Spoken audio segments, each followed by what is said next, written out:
السلام علیکم ورحمۃ اللہ وبرکاتہ۔ اس ویڈیو میں ہم سورۃ البقرہ کے رکوع نمبر 23 کی تفسیر سوال جواب کے ساتھ سمجھنے کی کوشش کریں گے۔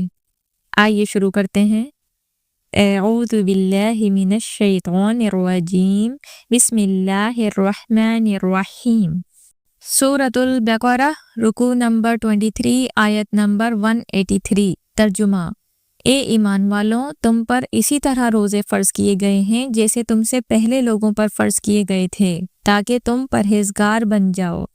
سوال: اس آیت میں روزے کی فرضیت کا اہم مقصد کیا بتایا گیا ہے؟ جواب: تقوی کا حصول۔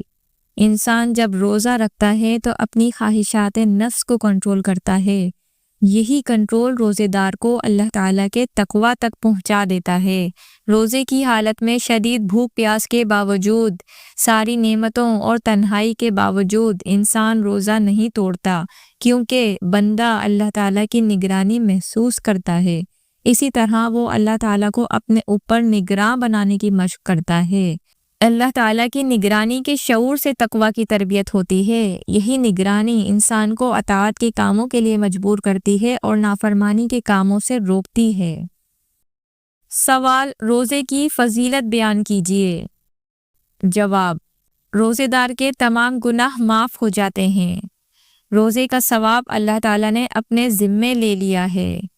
روزے کے برابر کوئی چیز نہیں۔ روزے دار کے لیے جنت کا وعدہ ہے۔ روزے دار شہداء کے ساتھ ہوں گے۔ روزے دار کے ہر عمل کا اجر 700 گنا تک بڑھا دیا جاتا ہے۔ جنت کا دروازہ ریان روزے داروں کے لیے ہے۔ ایک دن کا روزہ دوزخ کی آگ سے 70 سال دور کر دے گا۔ روزہ قیامت کے دن سفارش کرے گا۔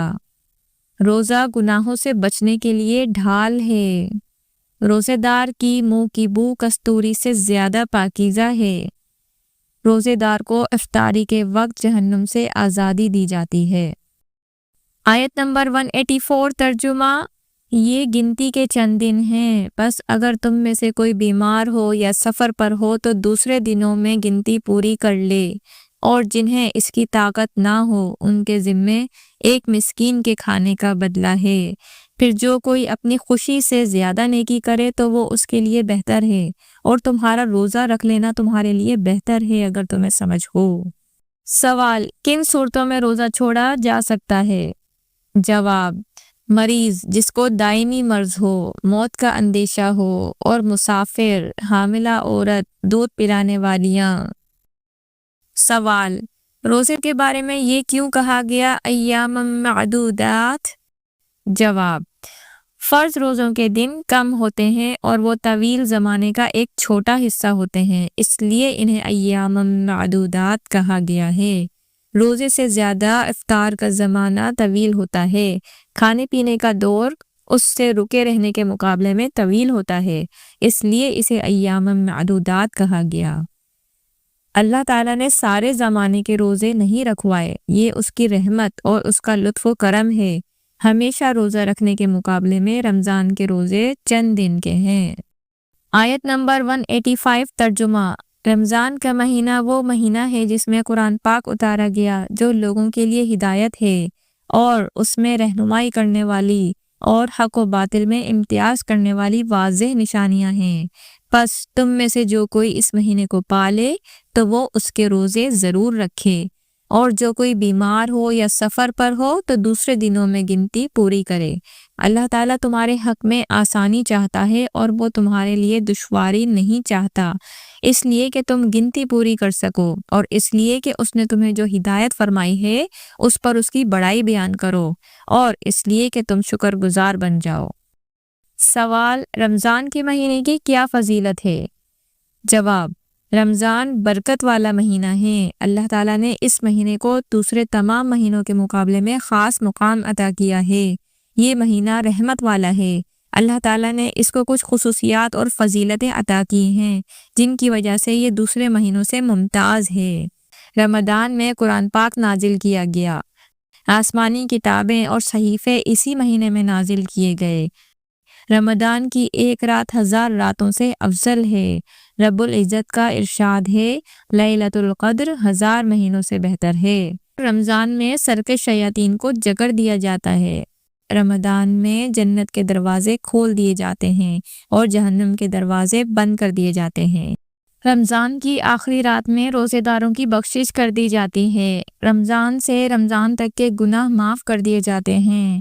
ابو ہریرہ رضی اللہ تعالی عنہ سے روایت ہے کہ رسول اللہ صلی اللہ علیہ وسلم نے فرمایا 5 نمازیں اور جمعے تک بیچ کے گناہوں کا کفارہ ہیں جب تک کبیرہ گناہ نہ کیا جائے، اور ایک روایت میں ہے کہ رمضان تک کفارہ ہے ان گناہوں کا جو اس کے بیچ میں ہوں جب تک کبیرہ گناہ نہ کرے۔ رمضان میں عمرے کا ثواب حج کے برابر ہو جاتا ہے۔ رمضان کی ہر رات جہنم سے آزادی دی جاتی ہے۔ سوال: انزلہ سے کون سی 2 باتیں بتانا مقصود ہیں؟ جواب: لوح محفوظ سے یک بارگی ایک ہی بار آسمان دنیا پر نازل ہونا، اور آپ صلی اللہ علیہ وسلم کے قلب مبارک پر پہلی وحی کا اترنا۔ سوال: اس آیت میں مریض اور مسافر کے لیے کیا حکم ملتا ہے؟ جواب: مریض اور مسافر کو روزہ چھوڑنے کی اجازت دی گئی ہے۔ وہ دوسرے دنوں میں گنتی مکمل کریں جب مریض صحت مند ہو جائے اور مسافر واپس آ جائے۔ آیت نمبر 186 ترجمہ: اور جب میرے بندے آپ سے میری نسبت سوال کریں تو میں نزدیک ہوں، میں پکارنے والے کی پکار کا جواب دیتا ہوں جب بھی وہ مجھے پکارتا ہے۔ بس انہیں چاہیے کہ میری فرما برداری اختیار کریں اور مجھ پر پختہ یقین رکھیں تاکہ وہ راہ مراد پا جائیں۔ سوال: اس آیت میں اللہ تعالیٰ نے دعا کی قبولیت کے لیے کیا شرائط بتائی ہیں؟ جواب: اللہ تعالیٰ کی بات مانیں اور اللہ تعالیٰ پر ایمان لائیں۔ سوال: دعا مانگنے کے آداب کیا ہیں؟ جواب: دعا مانگتے ہوئے مندرجہ ذیل آداب کو ملحوظ خاطر رکھنا ضروری ہے۔ اللہ تعالیٰ کے سوا کسی سے نہ مانگا جائے۔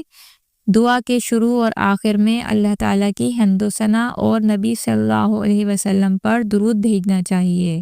اللہ تعالیٰ کے حضور توبہ کرنی چاہیے۔ یہ قبولیت کا اصل اور قریب ترین سبب ہے۔ دعا مانگتے ہوئے قبولیت کا مکمل یقین رکھنا چاہیے۔ دعا پوری رغبت، توجہ اور یکسوئی کے ساتھ کرنی چاہیے۔ دعا میں جلدی نہیں کرنی چاہیے۔ دعا مانگتے ہوئے آواز پست رکھنی چاہیے۔ اللہ تعالیٰ کے سامنے آہوازاری کرنی چاہیے۔ دل کو حاضر رکھنا چاہیے۔ دعا کو 3 بار دہرانا چاہیے۔ قبلہ رو ہو کر بیٹھنا چاہیے۔ دعا میں ہاتھ بلند کرنے چاہیے۔ دعا مانگنے والے کا رزق حلال ہونا چاہیے۔ اللہ تعالیٰ کے ناموں کے حوالے سے دعا کرنی چاہیے۔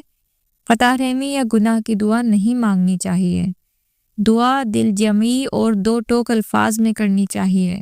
دعا مانگنے سے پہلے اپنے گناہوں کا اعتراف اور اظہار ندامت کرنا چاہیے۔